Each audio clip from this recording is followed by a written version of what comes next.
wa Watanzania. Kwanza niungane na mwenyekiti wa Chama cha Mapinduzi na Rais wa Jamhuri ya Muungano wa Tanzania ambaye pia ni Amiri Jeshi Mkuu Mheshimiwa Dr. Samia Suluhu Hassan kwa kuweza kutoa pole kwa changamoto ambazo zilitokea katika kipindi kifupi kilichopita kwa Watanzania wote na wadau mbalimbali wa maendeleo ambao walikutwa na changamoto hizo. Lakini jambo la pili, nitumie fursa hii kwamba tunafahamu Rais wetu Dr. Samia Suluhu Hassan siku ya jana aliwaapisha mawaziri na manaibu waziri ambao wameanza kazi rasmi kwa ajili ya kutumikia muhula wa pili wa uongozi wa Rais Samia Suluhu Hassan ambaye ndiye mwenyekiti wa chama chetu.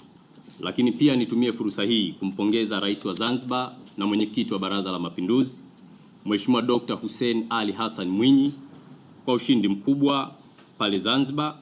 Lakini